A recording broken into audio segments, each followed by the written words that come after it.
How many people actually have good relationships with their mother-in-law? I've often wondered about that, given my rocky relationship with my mother-in-law, Mary.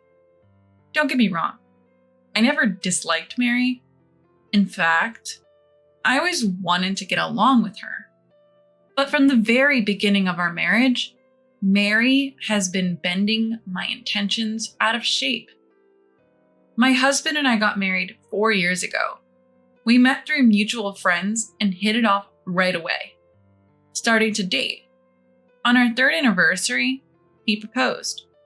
He's not much of a talker, but he's always been kind and calming, a real rock for me.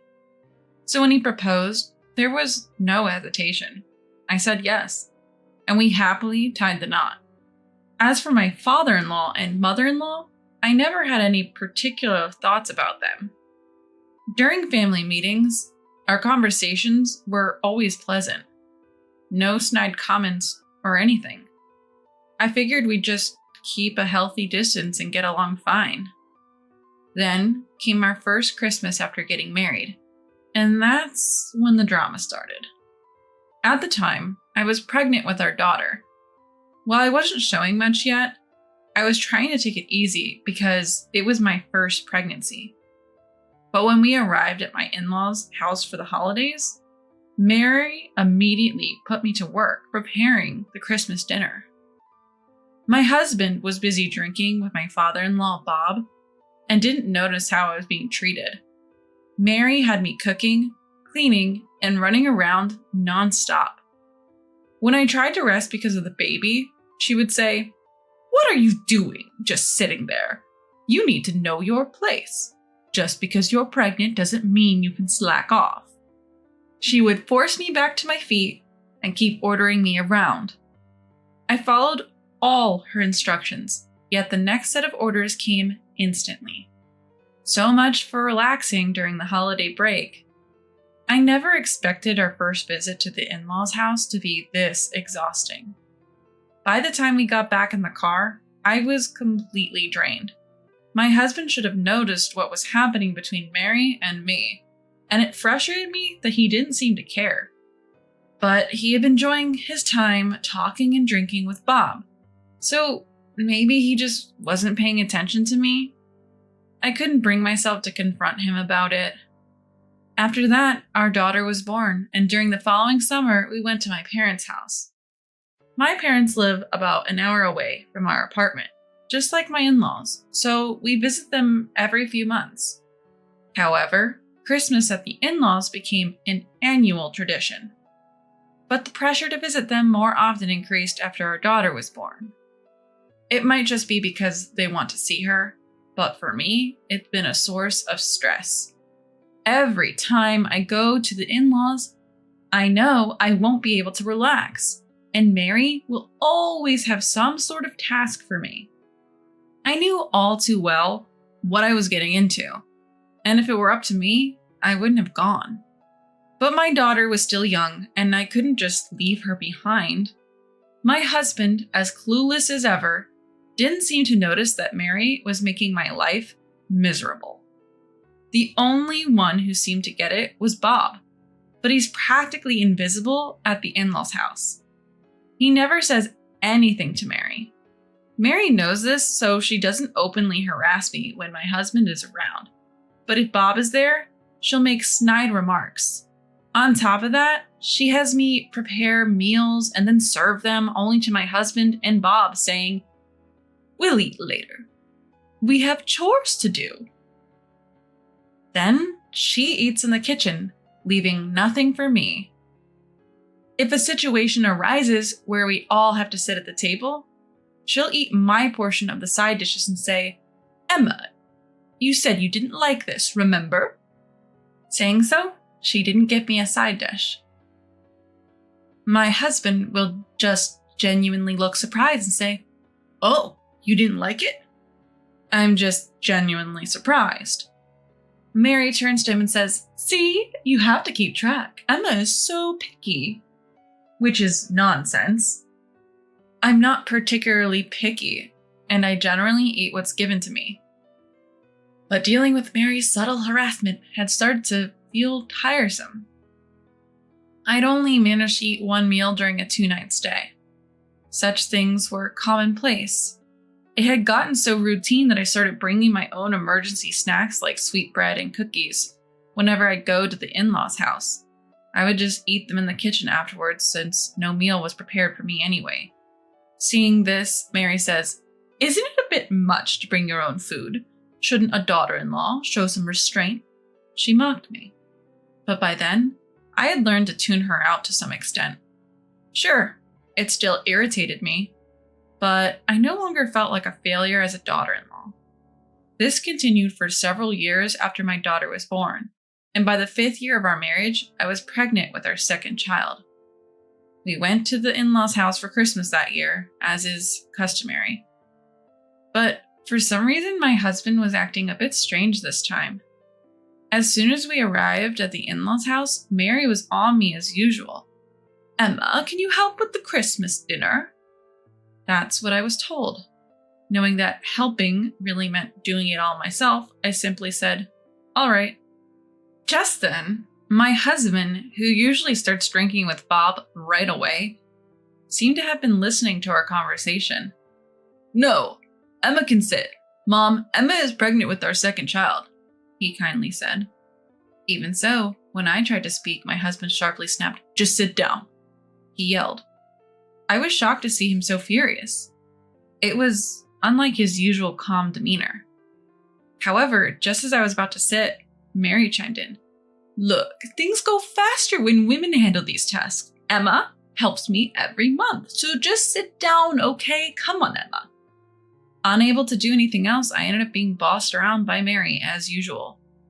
But today was different. My husband seemed off. As we headed to the kitchen, my husband followed. Upon arriving, he asked, "Mom, where's Emma going to sit? You're going to help too, right?" Mary quickly fetched a chair and set it in front of me, saying, "Here, sit down, Emma. You're pregnant after all." She was uncharacteristically kind. All the while, my husband just stood there, silently observing. Although he didn't interfere, he watched us intently. But Mary grew restless and tried to get my husband out of the room by suggesting, "Why don't you go have a drink with Dad?"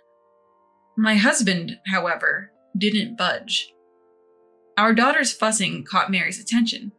"Listen, Betty's crying. Go soothe her." Finally, my husband left the kitchen. Immediately, Mary sighed and said, "Oh, I'm tired. Emma, just finish the rest yourself. Stand up.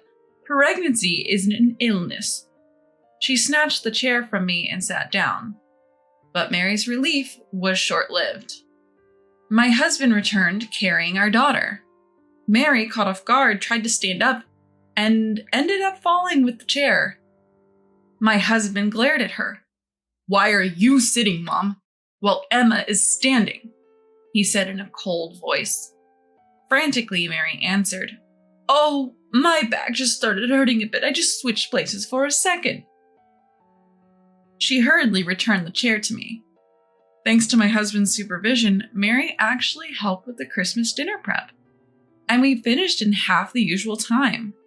Still, my husband remarked, "This was much quicker than usual, even though you both should be working on this every year." He made such a mysterious comment. Mary, without replying, simply said, "I'm going to start preparing dinner. Why don't you go to the living room with Betty?" She tried to smile as she said this, but her son didn't budge an inch. Instead, he said, "Mom, why don't you want me in here? Is there something you're trying to hide?" Mary was clearly flustered, but managed to stammer, "No, not really." Then he sighed and said, "Call me if you need anything," and returned to the living room with our daughter. Once she confirmed he had left, Mary shot me a glare. "Did you say something to John?" I was equally surprised. I never thought my husband would behave like this.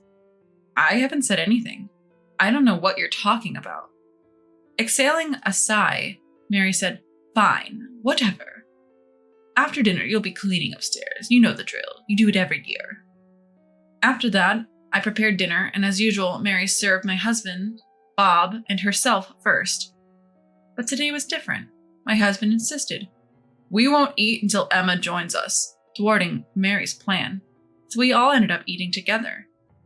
He kept adding more side dishes to my plate. "Emma, you're pregnant. You need to eat well." Usually Mary would give me less food, assuming I disliked certain dishes, but she couldn't intervene this time.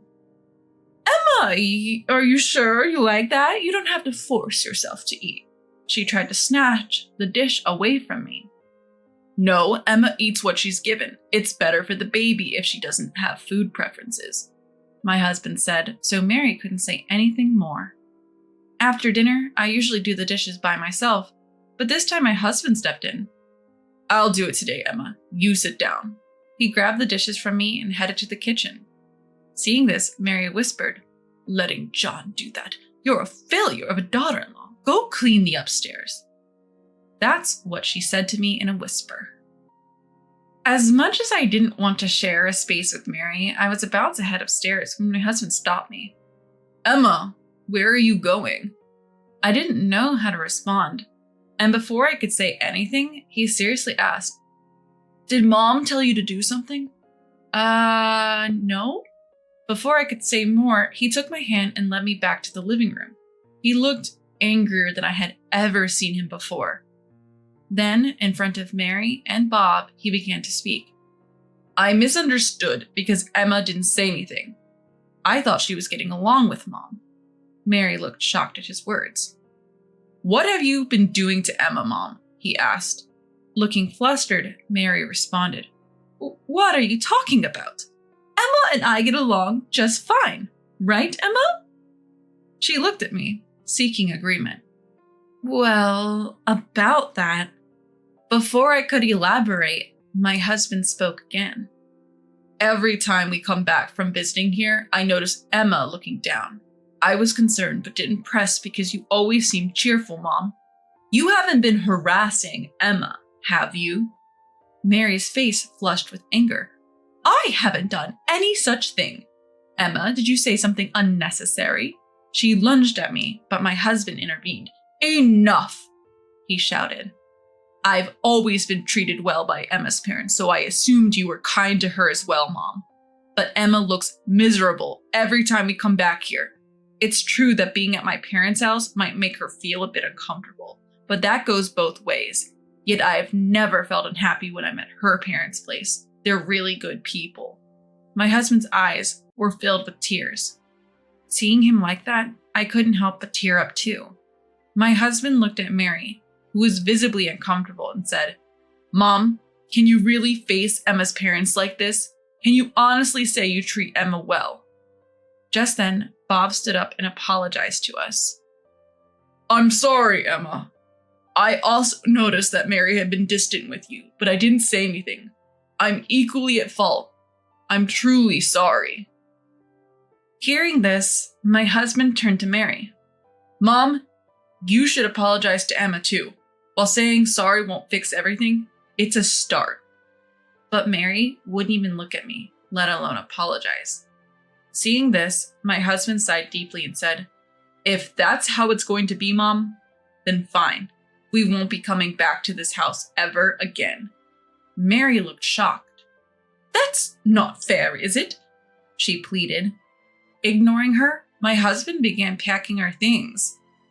Mary started sobbing uncontrollably, but no one, not even Bob, comforted her.